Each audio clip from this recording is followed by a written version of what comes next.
This is the Science of the Deal podcast with Jonathan Tubner, a production of the Initiative on Religion, Politics, and Conflict at the University of Virginia. RPC is a faculty and student research initiative based in the College of Arts and Sciences that seeks to foster engaged research in questions and topics related to religion, politics, and conflict. In this podcast, the Associate Director of the Initiative on Religion, Politics, and Conflict speaks with leaders and researchers at the University of Virginia about the U.S. President Donald Trump's political discourse, making connections and providing insights into his unique communication style and what it might mean for his agenda and political movement. We will move beyond the artistry of political pundits and pursue the science of political persuasion. We will seek to understand the science of the deal. I am Jonathan Tubner and the host of Science of the Deal podcast. Today, it's a great honor to inaugurate this podcast with Dr. William Antholis, the Director and CEO of the Miller Center of Public Affairs here at the University of Virginia. Bill Antholis has had a very impressive career in government and public policy. He has played many impressive roles over his career, including Managing Director of the Brookings Institution and Director of International Economic Affairs for the National Security Council in the Clinton administration. Bill is a graduate of the University of Virginia and did his PhD in political science at Yale University. Welcome, Bill. Great to be here with you. Thanks for having me, Jonathan. It's truly a great pleasure to speak with you. You are, to my mind, one of the best people here on grounds to help us think through this. Well, I'm wearing an orange shirt and I'm blushing, so you've got a little color contrast over on this side of the mic. Well, you're looking good. Because a lot of our listeners are UVA students, I'm hoping that you might be able to say a few things about how you got here to the Miller Center leading this, and more broadly about the work of the Miller Center, because maybe some students don't know about what you do and all the exciting programs you run. Well, I was an undergraduate here, and I started out thinking I was going to double major in religion and art history and maybe economics as well. But Larry Sabato found me and recruited me for the government honors program, which still exists as the politics honors program, which is a 2-year Oxford-style tutorial.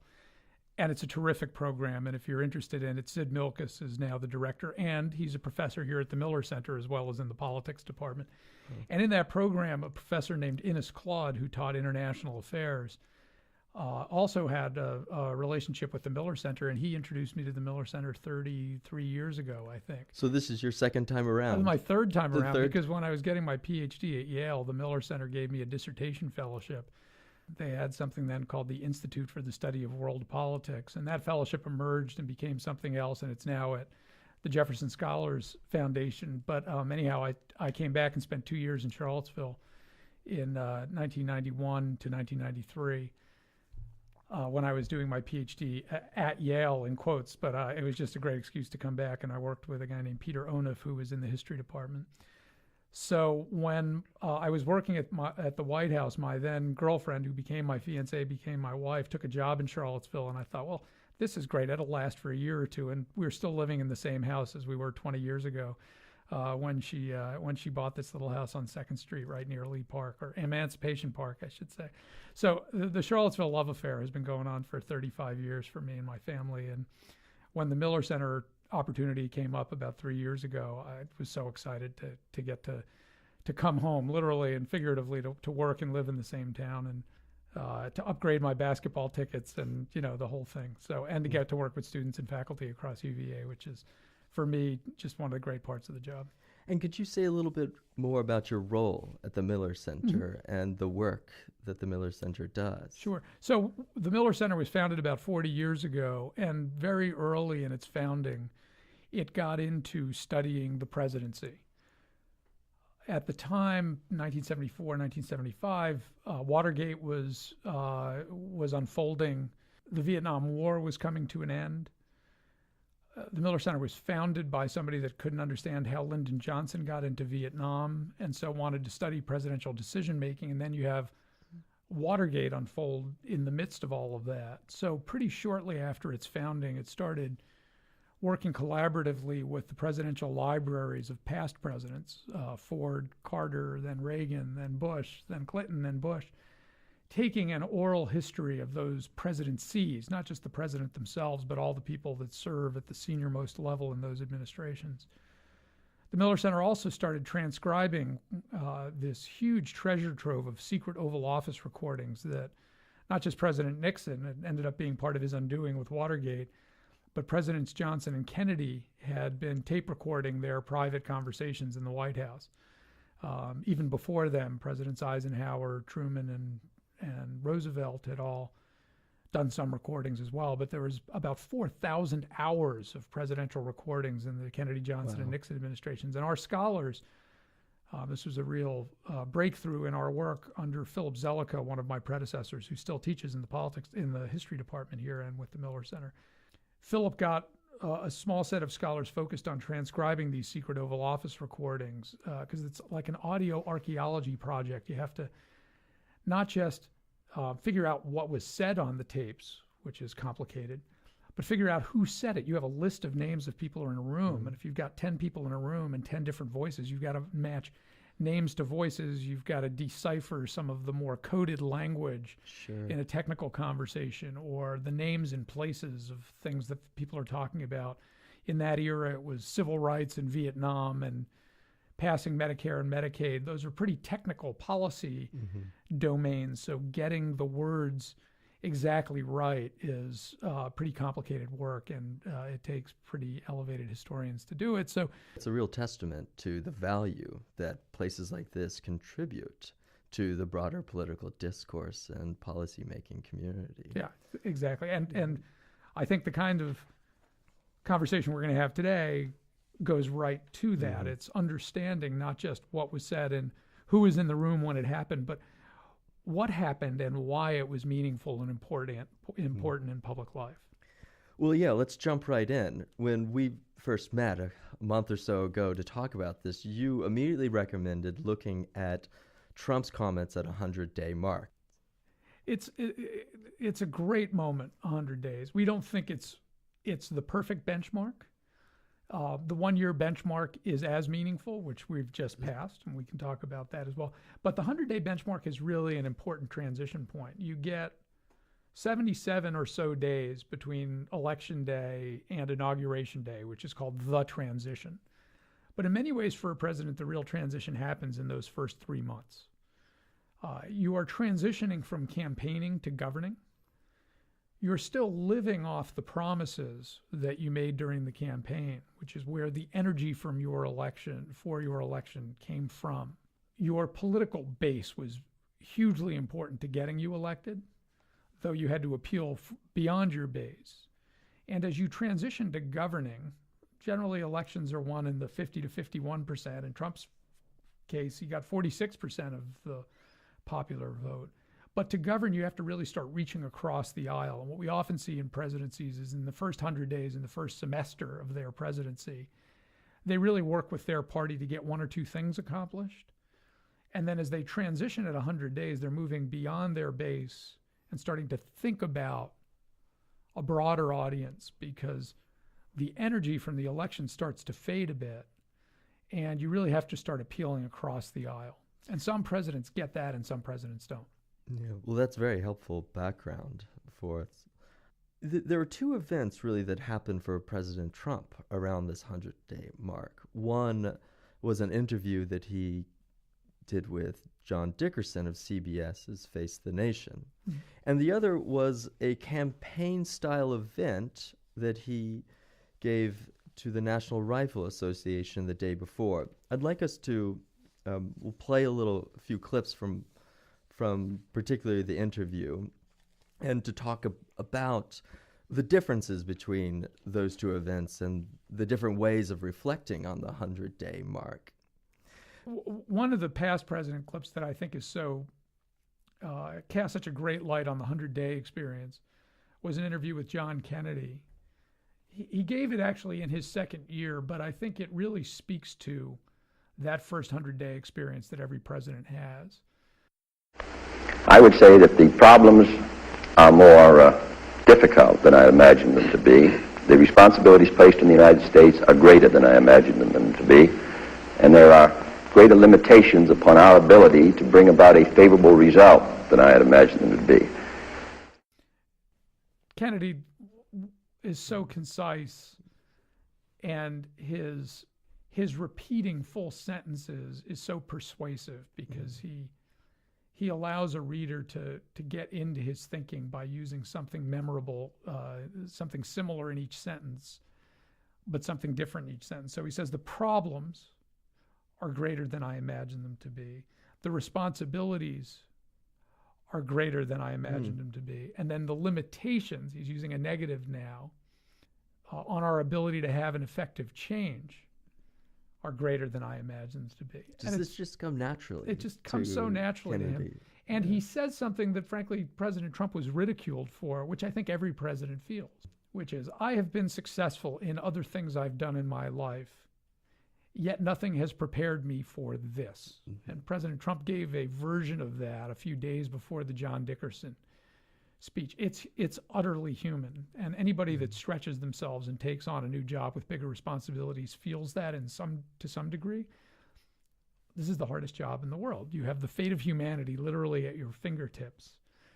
Yet, that power, that ultimate power that you have, is one that nobody wants to actually use.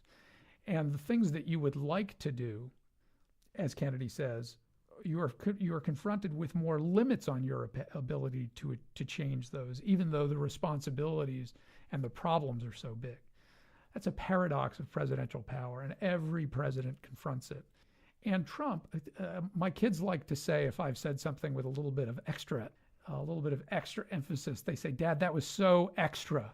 Right? Trump is so extra. He said, "I alone can do this, that, or the other thing." So 100 days later, after he gets sworn in, he says, "This job is harder than I expected it to be." Okay, so he's coming to realize in that transition from campaigning to governing that he really can only do things working with others. Let's that's actually a good segue. Let's listen to two clips of his interview with John Dickerson, where he addresses this question particularly.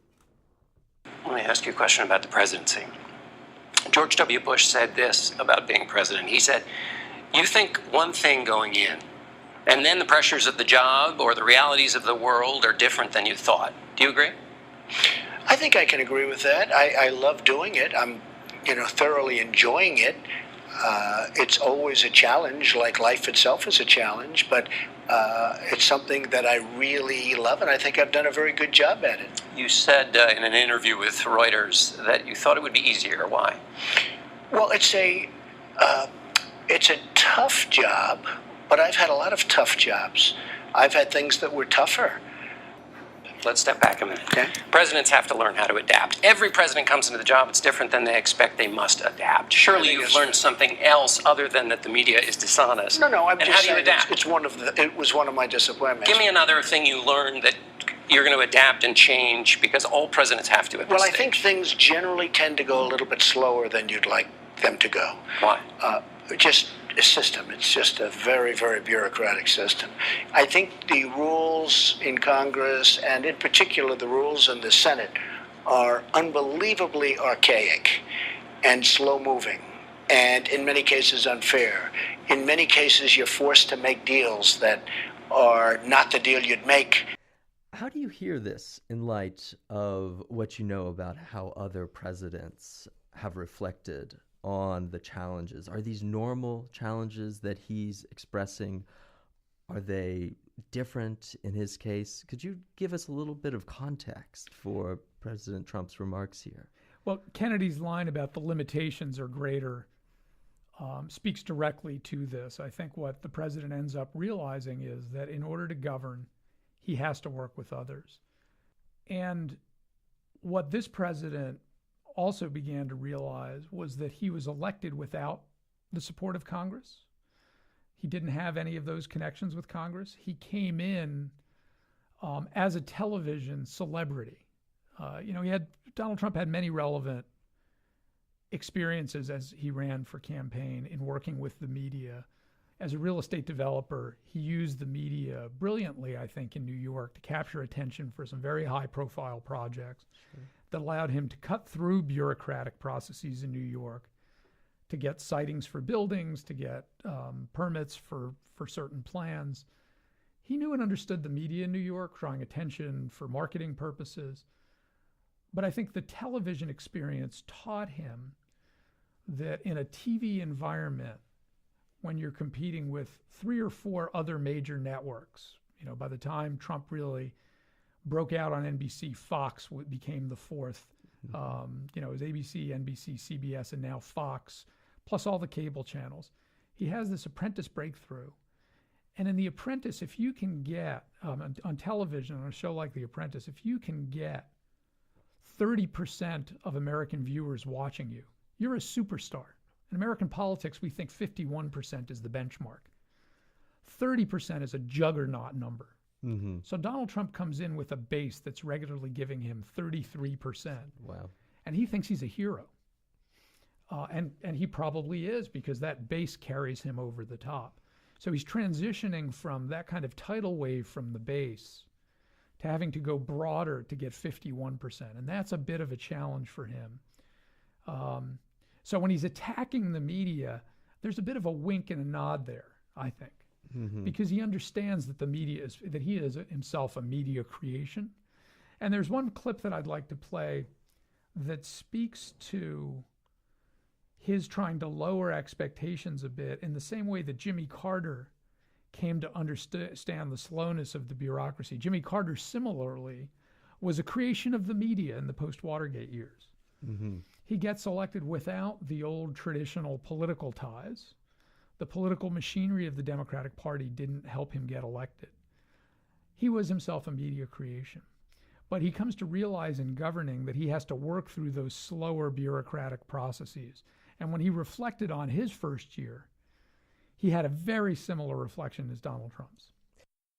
I didn't have any obligations much to the people in Washington for my election. Very few of the members of Congress or the members of the major lobbying groups or the distinguished former Democratic leaders had played much of a role in my election. So there wasn't that tie of campaign interrelationship that ordinarily would have occurred had I not been able to win the nomination by myself. I just didn't have that sort of a potential tie to them. And I think they felt that they were kind of on the outside. What Trump refers to as the bureaucracy and the arcane rules of the Senate, Carter refers to as political, personal relationships with the same people. I think he came to understand after his 4 years as president that it was as much about the personal ties as it was about the procedures. Mm. And Trump himself is starting to get that at the end of 1 year, having finally passed the tax bill, having worked with Senate Republicans to avoid the shutdown. He's starting to understand the science of the deal, as it were, that it's about managing these personal relationships and also managing the process together. He didn't need them to get elected, but he needs them to get things done as a governing president. Well, to talk about what he did need to get elected, and that was votes from the people, and what he did so effectively. And I don't know if Carter was particularly this way. He was probably less of a showman than Trump is, but he went directly to these big campaign events, and he seems to be in his element there. The students, when they were analyzing this NRA speech that he gave just before this Dickerson interview, is really remarkable in a couple of ways. One way that it's remarkable is that he's more complimentary toward others in the speech than he normally is, by about 3 times. He's giving credit away very easily and broadly. And also, he's less hyperbolic. But one thing that I'd like you to, as well as addressing those 2 features and what the students found, another thing that I found intriguing was how much more comfortable he seemed speaking at the podium in Atlanta, Georgia, to the NRA. Stanley. Well, When I look at and I read the text of the speech to the NRA, I see a lot of the same things you're talking about. Trump remains very committed to the people who voted for him, who stood by him, many of whom crossed party lines. He uses words that are as old as democracy itself. 2,500 years ago, if you go back and read Aristotle, who comes just at the end of the great era of Athenian democracy, words like friend. Friendship is a big part of Aristotle's philosophy and politics. These were small city-states, and the reciprocity of friendship was nearly identical in Aristotle's thinking to the reciprocity that's required in citizenship. You rule and are ruled in turn. So that complementarity, understanding that you support me, I support you. As my dad loved to say, my dad was a great Greek political philosopher who loved mixed metaphors or malapropisms. What comes around scratches my back, right? That's how Trump is thinking about the NRA. So he said, you have a true friend and champion in me. Okay, so friend and champion. Think Aristotle's relationship to Alexander the Great. Okay, and champion, Alexander the Great or Hercules, right? So it's this combination of being both a citizen, a peer, an equal, and a heroic champion, somebody that's going to really fight for you, fight on your behalf. This is his base. And in order to appeal to his base, he points to a signature 100-day accomplishment. Donald Trump's one great accomplishment legislatively in his first 100 days, that is working with the Congress, was to get Neil Gorsuch confirmed on the Supreme Court. Yeah. He goes out of his way to thank the Heritage Foundation. And what he's saying there is, prior to Election Day, working with the Heritage Foundation, he did something that no presidential candidate has ever done before. He listed the 10 people he would look at as potential Supreme Court justices. And he did. And those were the main ones, Those were the ones that he listed, and those were the ones he looked at and he delivered on. And people at Heritage believe that helped get Donald Trump elected because it fired up the base. They knew what would happen if they voted for him. And more of them, some of them may have actually had moral qualms about Donald Trump. Remember, we get the whole Access Hollywood tape that comes out of the issue that this pushed was them the over. issues that pushes them over the top. That whether or not he's a moral man, he stands up for our moral rights. He is our friend.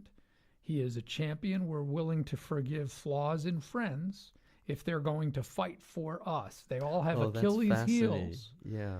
But they are going to be our Achilles. They're going to fight for us. And that's what they get. And so he understands there's a little bit more than I alone can do this. He knows that he needs the support of his base.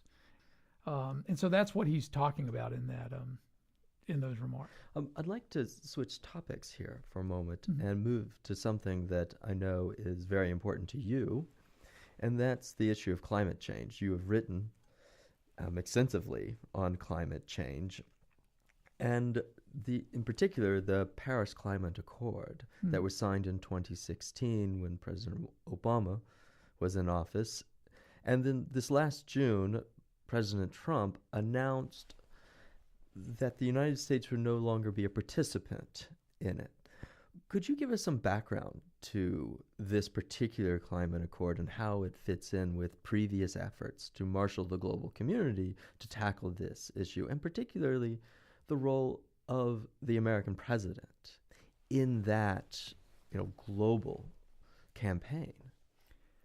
So the Paris Agreement is a fascinating example of how American domestic politics worked in the old two-party system. And it succeeded at the very moment when the old two-party system was collapsing. What happened, what President Obama did was essentially take the learnings of past efforts to try to get a global climate deal and to listen to Republican critics and to essentially neutralize them and bring many of them on board. The Kyoto Agreement that it replaced was a binding international legal agreement that had strict targets and timetables that were legally binding internationally. And what Republican moderates who believed that you might want to act on climate change told him was that A, the U.S. Senate would never ratify that agreement. You would never get 67 votes in a U.S. Senate for a legally binding international agreement. What you should instead do is go for a political treaty that allowed each country to do what it could domestically through domestic law and to pledge voluntarily to do that internationally. And if you could round up the top 20 emitters globally rather than do a bottom-up 193 level, 193 country legally binding agreement, if you could get just the top 20 to make their best effort to reduce emissions, that would be a start toward a global way of tackling the challenge. So the Obama team listened to Republican critics. They moved forward with this approach. They signed the Paris Agreement, and very few Republicans actually criticize it. Now let's go back to what we were talking about with Donald Trump and his appeal to the base. There's still a strong 15 to 20% of the American public that don't believe that climate change is real. It drives a narrative on the conservative right. You can extend it further beyond that base to maybe get 20 to 30% of support by saying, well, even if you believe that climate change is real, any agreement that allows China to emit more than the United States, or to have Chinese emissions increase while American emissions decline, that's not fair. Now, moderate Republicans know that we are far more advanced economically. Moderate Republicans know that we have already emitted more carbon than China has over the last 100 years. And China knows this too. And China knows They've it too. Been pointing this out. And they're investing heavily in solar power, electric vehicles, but they still have an old industrial engine of coal-fired power plants that they're building, although they're building less rapidly than they were before. Trump doesn't care about that. That's not his base. His base is Kentucky, where coal is still important, and Mitch McConnell is from Kentucky, West Virginia, even the auto emissions that we do have, Michigan, which ends up being an important part of his electoral map. And so Donald Trump is appealing to those places. He's not appealing to New York and California, where people drive their Priuses with big smiles on their faces. So when Donald Trump goes in the campaign and says that climate change is a hoax created by the Chinese to hurt American competitiveness, he's talking to his base. And when he then in a Rose Garden address says that he's walking away from the Paris Accord, he's talking to his base. Yeah, this is really helpful background, because what we found when looking at these was that there was this high level of opportunism, where he was kind of playing on these misconceptions of, you might ascribe them to his base or not, but they're out there about what the Paris Climate Agreement did and what its effect would be on the economy. But also one thing that we also noticed, and this is different from the NRA speech, is much lower levels of complimenting others. Why is it now I alone? And that was coming through very strongly in his speech. Do you have any comments that you can make about to help us think about these two findings? He's the heroic champion of forgotten Americans, right? That's what he's trying. Yeah. He's trying to say, after a number of people who were supporters and working with him lobbied him to not walk away from Paris, not walk away from this process, which is a voluntary process. Why walk away from a voluntary agreement that you could walk away from the targets and pledges, but stay in the process? And he says, no, I'm walking away from the whole process because the process is unfair. The process allowed China to be able to increase its emissions by a staggering number. These are his words. This agreement is less about climate and more about other countries gaining a financial advantage over the United States. He is challenging a bureaucratic process so that he can be the champion on an issue that he said that he wanted to deliver for his base. And what's fascinating to me is, even if you contrast it with George W. Bush, who walked away from Kyoto pledges, but said the Kyoto Protocol was fatally flawed in a number of ways, but the process used to bring nations together to discuss our joint response to climate change is an important one. George W. Bush understood the importance of a reciprocal relationship internationally. Is this a shift between these two Republican administrations that's likely to stay around? Or is this something that's unique to the Trump presidency and his unique appeal to maybe a sui generis base? It's a great question that the world is trying to face and that Trump's own administration is wrestling with. If you read the national security strategy that the Trump administration released just before the end of their first year, they take a lot of the traditional language of U.S. foreign policy, the importance of democracy in the world, the importance of America as leading a coalition of democracies. That's all in there, but they essentially see the world as a very conflictual place, that it's the challenges to American, not just American leadership of the coalition of democracies, but to American sovereignty. And sovereignty is a very important word in Trump rhetoric. It goes back to a more religious understanding of authority. The idea of sovereignty emerged from religious thinking in the 14 and 1500s in Europe. And so that's sort of Trump's view of the world. Well, I'd like us to switch to a topic that's a little bit closer to home. Here in our city, where we are in Charlottesville. And that's to talk a little bit about the events of August 11th and 12th that transpired here on grounds of the University of Virginia and also downtown. Well, yeah, I live 2 blocks from Emancipation Park. We've lived in the same little Cape Cod house for almost 20 years.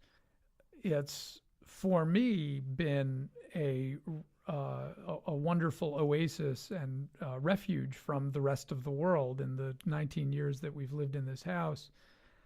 I've traveled the world. I've been to G7 summits where tear gas was used against protesters, to WTO meetings where tear gas was used against protesters, to when the financial crisis started to really rock Europe. I've been to these incredible street demonstrations in Athens where Greece was a big part of the economic crisis in Europe, and seen tear gas before. And never before did I expect to see tear gas on 2nd Street in Charlottesville. So this really brought it home to me in a very profound way. But what was different in Charlottesville about those rallies on August 11th and 12th, particularly the 12th downtown as opposed to the 11th on grounds, was the introduction of firearms and open carry of firearms in a public place. And to have that happen a block from my house was really quite striking and extraordinary. And then one other thing was different, which is for the first time in my memory, the President of the United States said something that, whether or not he intended to say it, seemed to stoke the division rather than to heal the division. Yeah. His first comments, which were on the afternoon of the 12th, remember, if you remember the day's events on the 12th, the protesters all started massing at 9:30, 10 o'clock in the morning. We saw that we were sitting on our front porch. It was sort of a beautiful morning. And the protesters started arriving with open carry firearms, either by these white militias or the protesters themselves, at 9:30 or 10 o'clock in the morning for a rally that was supposed to start at noon. Before noon, a state of emergency was declared, and the police dispersed the ralliers with tear gas. We saw that by 10:30, 11 o'clock, I think. Before 3 in the afternoon, the president came out, and in an effort to try to calm the violence, he said, "We condemn in strongest possible terms this egregious display of hatred, bigotry, and violence that's on many sides, period. On many sides, period." Was he referring to the hatred and bigotry on many sides? Because if he was, what I saw was bigotry largely on the side of, we can call them white supremacists. I like to call them Nazis because, frankly, that's what they were. And that was the imagery a lot of them were carrying around. Absolutely. And I understand that it was a coalition of a lot of right-wing groups. Some may be Nazis, some may be the Ku Klux Klan, who have a slightly different ideology. Okay, let's call them white supremacists and Nazis.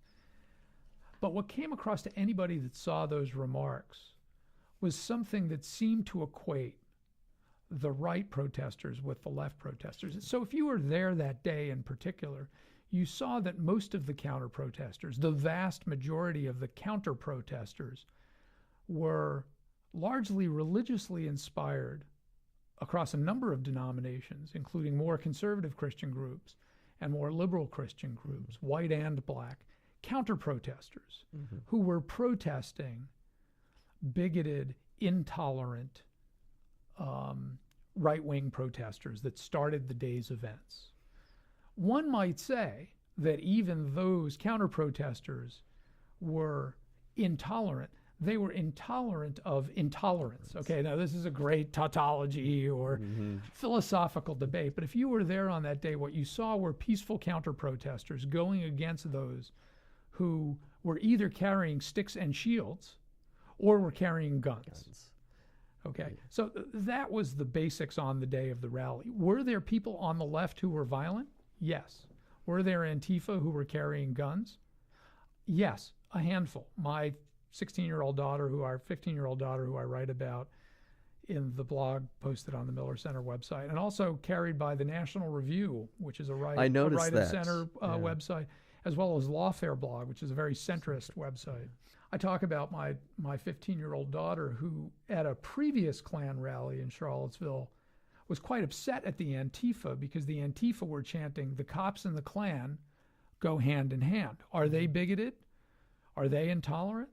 I would say yes, but they were a very small number there on that day. If you walked around Charlottesville, you did not see as many Antifa as you saw the far-right protesters. So when the president comes out and says, hatred, bigotry, and violence, that's on many sides, it probably was on all sides, but that was actually not the reality on the ground. The overwhelming force of protesters were bigoted, hateful, Nazi, white supremacists, and the bulk of the counter-protesters were peaceful, relatively speaking tolerant, and relatively speaking freedom-loving, let's call them what they really are, counter-protesters with a few Antifa. And then you get the violence breaking out. And the president sort of missed the moral clarity of the moment for anybody that was there that day. Well, could you say a few words about how you see the president's failings here in the context of presidents who have their first national tragedy? Yeah. And you mentioned something that this was his first big test. It was a test, and every president gets a test in the first year, a crisis. And having worked in the White House, I'm very sympathetic to how presidents respond to crises. I used to work at G7 summits. In the middle of a G7 summit, India and Pakistan start testing nuclear weapons against one another. And you've got the 7 with Russia there too, the 8 most important industrial powers in the world. And they're all trying to parse and figure out their response to this crisis. And at the Miller Center in our oral histories, we've heard Dick Cheney talk about a previous crisis. And in your first year, these are very difficult moments to assess because it's often hard to assemble your advisors and get their input in a moment. And I'd like to play the Dick Cheney quote because it sort of speaks to the chaos of a presidential first year. One of the real problems you have with any new administration, even one as experienced as ours was, we weren't a bunch of amateurs. We'd been around there before. It's hard, that there is no training ground for senior civilian political leaders in an administration. We were lucky. We had a president who'd been schooled in it for years. I'd been White House Chief of Staff. Scowcroft was doing the NSC job for the second time. We used to joke he was going to have to keep doing it until he got it right. Baker had been Chief of Staff and Secretary of Treasury and now State. This was a pretty experienced crew, General Powell's background. But even then, we weren't as good as we needed to be. And there isn't any process today by which the new team, when they come on board, get any of that experience. So in the Charlottesville case, I love this quote in thinking about the Charlottesville case.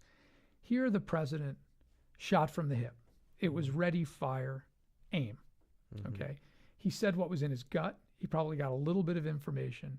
He clearly didn't consult other cabinet members.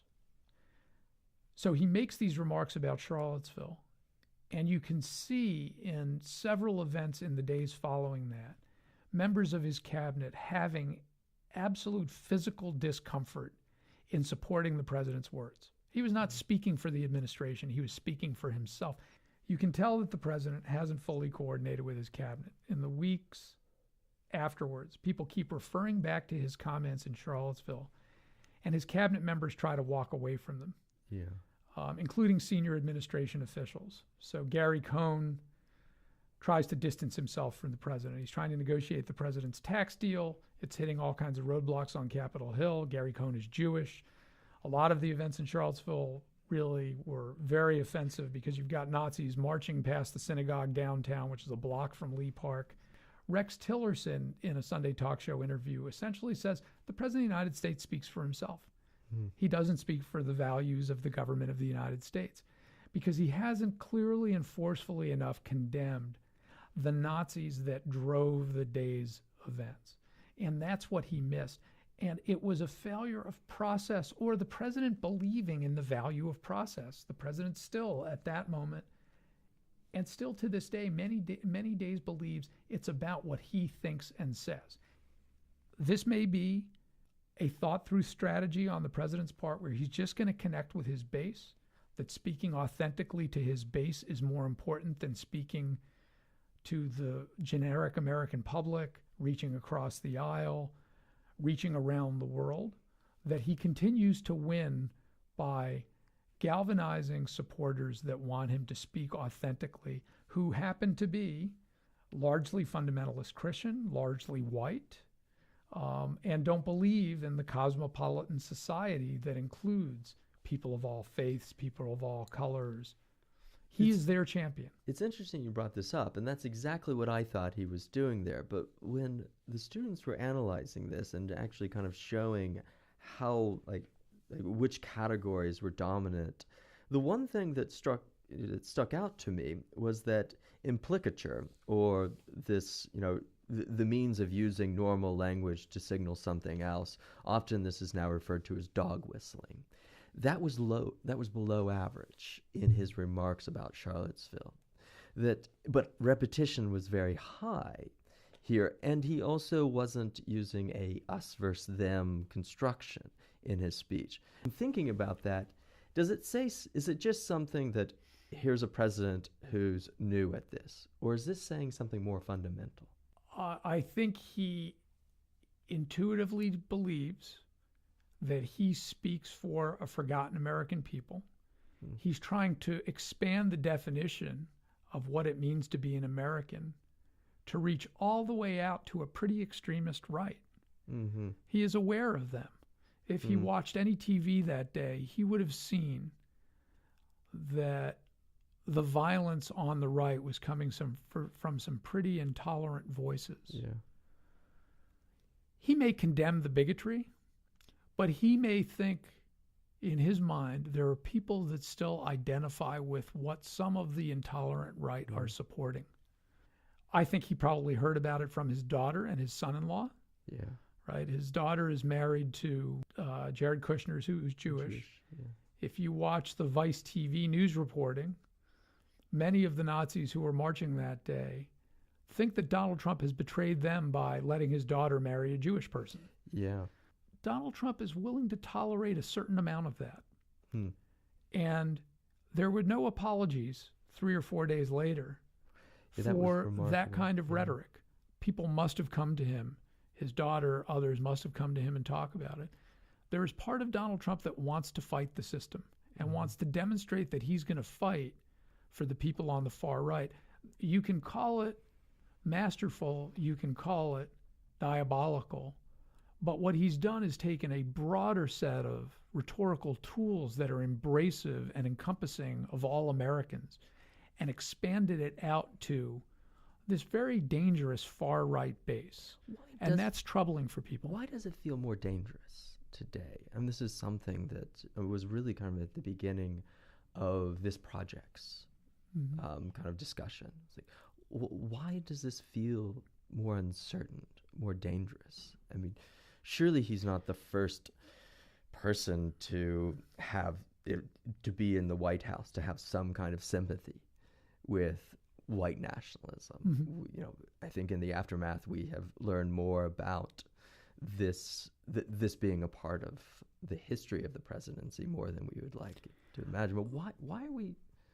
Why is this new? Yeah, I think new? I think it's a great question, and I think what feels more dangerous about it is that David Duke himself applauds the president's comments. Look, we've had other presidents who have played with dog whistles on the left and the right. Dwight Eisenhower famously went and campaigned with Joe McCarthy, and it really angered Harry Truman. Truman and Eisenhower had a strong relationship bringing World War II to an end. And in the period just after World War II, Eisenhower becomes the supreme Allied commander of NATO, essentially, helps forge the NATO alliance. They worked very well together. When Eisenhower went from being supreme Allied commander to becoming a presidential candidate, and then campaigned with Joseph McCarthy, that really upset Truman because he was playing a dog whistle game. On the Democratic side, you often get Democratic presidents playing with what centrist Democrats feel to be the more troubling edges of the Democratic Party, those verging toward socialism or the more extreme members of minority groups, whatever they would be. Everybody balances how you mobilize the base of a party with centrist voters. But what seems so challenging about Trump is the voices he's seeming to mobilize are so explicitly racist. We just haven't seen that in a while. It's happened before. Woodrow Wilson did not condemn the far extreme bases of what was then the Democratic Party. Yet we've got a president playing with that in a way that we haven't really seen since the civil rights era, and that's troubling to people. In light of this, I wonder what you could tell us, tell students, tell those who are trying to write about this, trying to think about this in a public format. How can you assess these events in some objective, fact-oriented way? I go back to this definition of citizenship as being one who rules and is ruled in turn. I think what you have to start with is asking questions and listening to people across the political spectrum, listening to what they're saying, understanding their moral point of view, their moral perspective, where they feel the political system serves them and doesn't serve them. You know, Donald Trump succeeded in the presidential election because he was listening to people. I gather from people, I've never met the man myself, but I gather people who have met him think he has very high emotional intelligence. He reads a room. He responds to both things people say and how people respond to the things he says. Try to understand his theory of the case. I think that's a fascinating undertaking, particularly because he's scrambling the political order right now. I think history is a wonderful benchmark, and when we've launched this first year project looking at presidential first years, in my own thinking, I try to break it down and be very simple with it. Every president has to decide about people, process, priorities, politics, how they manage their own persona in communicating. There are precedents for almost everything Donald Trump has done. That's very comforting to me. There's not much of a precedent for somebody that's tried to change so much so quickly. But the fact that the system has responded and proved resilient in limiting his ability to get some of these things done so quickly, I think speaks to the system. Other presidents have been frustrated by that. When I've seen Democratic presidents, I've been frustrated by their frustration. Mm-hmm. And so that's as a citizen, a Democrat, but somebody that's really committed to nonpartisanship and to the institution of the presidency. That's how I try to understand it. I'm very sympathetic to people who work in the current White House, both sympathetic for the anguish they feel sometimes, because I've felt that in a White House. I was working in the Clinton White House when the Monica Lewinsky investigation was going on. I was angry at my president. I let people know that internally. I figured out a way how to work within that system, but also what my limits were. And I ended up leaving after a year of working in a presidency under investigation in many ways so that I could spend more time in Charlottesville. I believe that people that work in the Trump White House believe that they are doing public service and are working for the best interests of the country. I have several people that I know there, and I really admire the work and the service that they're providing. So I think you have to sort of break it down, ask a lot of questions, think through each issue and what the relevant points of reference are, and then come to your own conclusions about what's right and wrong. And so that's how I've done it, and it's been an extraordinary experience. And as President Trump himself said after a recent electoral defeat in Alabama, the beauty of our system is there's always another election to come, right? So that's, you rule and are ruled in turn. There will be a day where Donald Trump has to return back to the citizens who are his bosses.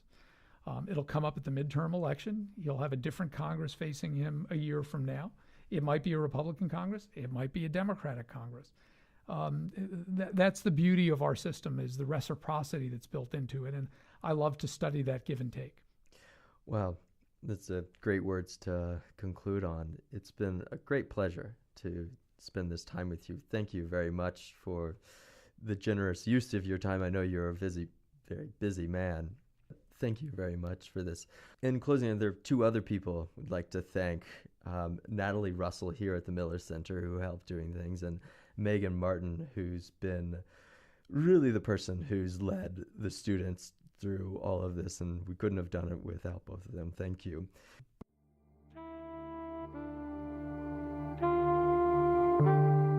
This has been a production of the Initiative on Religion, Politics, and Conflict. To learn more about this podcast and to read more in-depth analysis, please visit our webpage, www.thescienceofthedeal.com, and join the conversation on the RPC Facebook page.